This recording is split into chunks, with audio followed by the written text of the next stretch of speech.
Welcome to Vinod study circle. ఈరోజు మనము maths methodology first నేను మన మార్నింగ్ చెప్పాను. ఇప్పుడు ఈవినింగ్ టైంలో మనకు ఇది వచ్చేసి సైన్స్ మెథడాలజీ గురించి చెప్పేస్తున్నాము. 2016, 17, 22, 23 పేపర్ను ఈ వీడియోలో ఎక్స్ప్లెయిన్ చేస్తున్నాము. మనకు మొదటి క్వశ్చన్ చూసుకున్నట్టయితే, వివిధ ఆహార పదార్థాల్లో ఉండే పోషక విలువల గురించి నేర్చుకున్న తర్వాత విద్యార్థులు వారి ఆహార అలవాట్లను మార్చుకుంటారు. ఈ వాక్యం విలువను సూచిస్తుంది. ఇది క్రమశిక్షణ విలువ అండి ఆన్సరు. విద్యార్థులు ఇచ్చిన సమస్యను విశ్లేషణ చేయగలుగుతారు అనే బోధన లక్ష్యం రంగానికి చెందింది, జ్ఞానాత్మక రంగానికి చెందింది. మనకు ఇది ఈ క్రింది వానలో ఏది ఏ తరగతి గదిలో పాఠం పూర్తి అయిన తర్వాత మనం సాధించలేమని చెప్పేసి దీనికి ఇది యాడ్ స్కోర్ ఇచ్చారండి. ఇక్కడ చూడండి, మనకు క్రమశిక్షణ విలువలకు సంబంధించిన దాంట్లో సామాజిక విలువలు, సాంస్కృతిక విలువలు, సృజాత్మక విలువలు ఆల్రెడీ నేను చెప్పాను. సృజాత్మక విలువలు అంటే మనం ఒకదానికి ముందు ఉన్నదాన్ని బట్టి ముందుకు అంటే క్రియేటివిటీ చేసి రాయడాన్ని సృజనాత్మక విలువ అని చెప్పేసి అంటాము.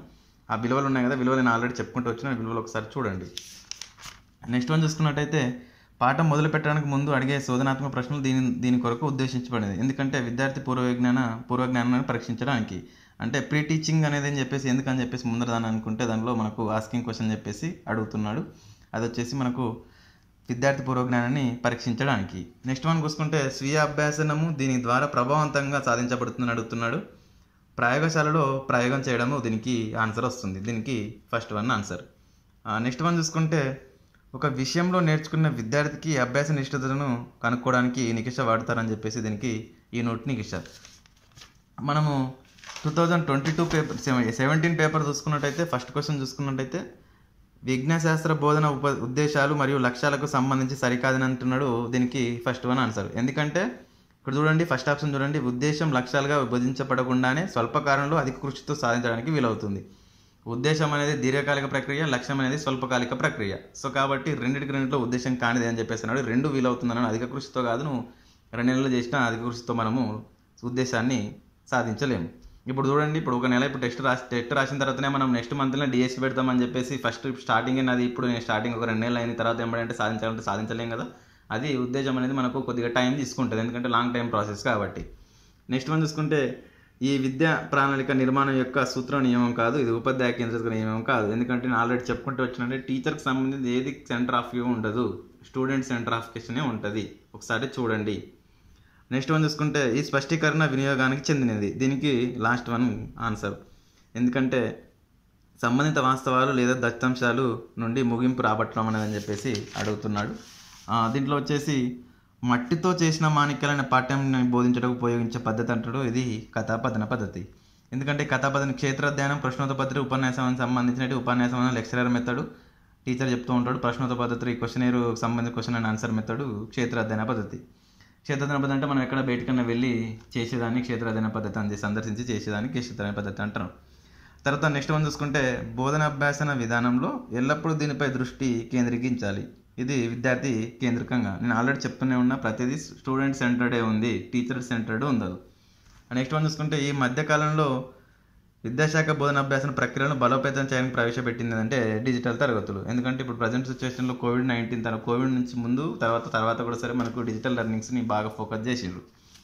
నెక్స్ట్ వన్ చూసుకున్నట్టయితే, నిరంతర సమగ్ర మూల్యాంకనం సిసి లక్ష్యానికి సంబంధించి కానిది సరైనది కాదని అడుగుతున్నాడు. ఏదంటే స్వీయ మూల్యాంకన అవకాశానికి ఇవ్వకూడదని చెప్పేసి కానిది అని చెప్పేసి దీనికి fourth one answer. Next one చూసుకుంటే, బాలల హక్కులు అనే పాఠ్యంను విన్న తర్వాత ఒక 5వ తరగతి విద్యార్థి బాలల హక్కుల గురించి తన సొంత మాటల్లో స్పష్టంగా చెప్పగలటం అనేది ఈ విద్యా ప్రమాణాలను సాధించడానికి ఉద్దేశపడుతుంది. ఇది విషయ అవగాహన వస్తుందండి ఆన్సర్. నెక్స్ట్ వన్ చూసుకుంటే, 5వ తరగతి విద్యార్థులు కుండలు తయారు చేయు ప్రదేశాన్ని సందర్శించి అచ్చట కుండల తయారీపై అనుభవం పొందినవారు. ఈ క్రియ అనుభవమునకు చెందునని చెప్పేసి అంటాడు. ఇది చలనాత్మకమైనది. ఎందుకంటే జ్ఞానపూర్వక కాదు, తర్వాత ఉండి సంతోషకరమైనది కాదు, శ్రవణపూర్వకమైనది కాదు దీంట్లో. నెక్స్ట్ వన్ చూసుకుంటే, ఒక ప్రాథమిక ఉపాధ్యాయుడు నీటి సంరక్షణ ప్రచారానికై విద్యార్థులను గ్రామంలో తీసుకెళ్లినవారు. విద్యార్థులు తగినంత సమయం గ్రామస్తులతో చర్యలు జరుపుట తీసుకున్నారు. ఈ ఉపగమనం యొక్క ప్రధాన ఉద్దేశం ఏందని చెప్పేసి అడుగుతున్నాడు. నీటి వనరులు మరియు నీటి సంరక్షణ మధ్య గల సంబంధాన్ని విద్యార్థులు నిర్ధారించడం అని చెప్పేసి దీనికి ఫోర్త్ వన్ ఆన్సర్.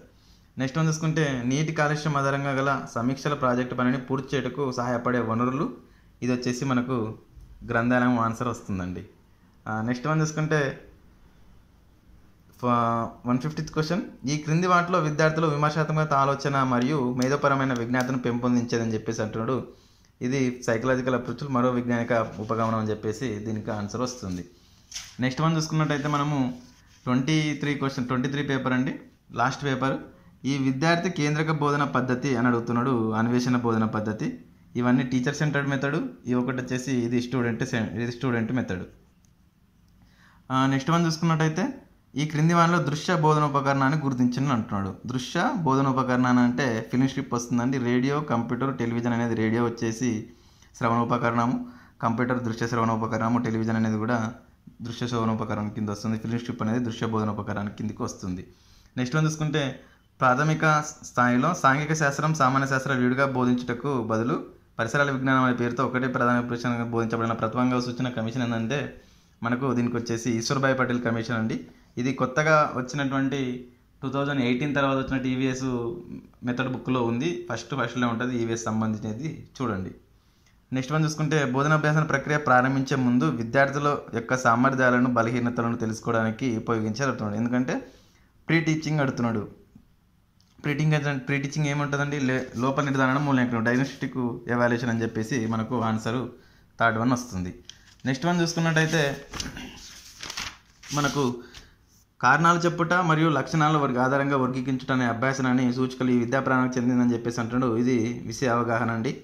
తర్వాత నెక్స్ట్ వన్ చూసుకుంటే లాస్ట్ క్వశ్చన్, నిర్వహించుట మరియు కనుగొనుట అనున్నవి వరుసగా జ్ఞానాత్మక ప్రక్రియ పరిమాణంలో సబ్ కేటగిరీలు అంటూ అనుభవించుట, గుర్తుకు తెచ్చుకున్నట దీంట్లో వచ్చేసి ఫస్ట్గా ఆన్సర్. చూడండి, అకాడమిక్ స్టాండర్డ్స్ మీద ప్రతి పేపర్లో ఒక క్వశ్చన్ ఉంటుంది. సో కాబట్టి మనకు 2 క్వశ్చన్లు ఎక్స్పెక్ట్ చేయొచ్చు. సో కాబట్టి వాటి మీద కాన్సన్ట్రేషన్ చేయండి.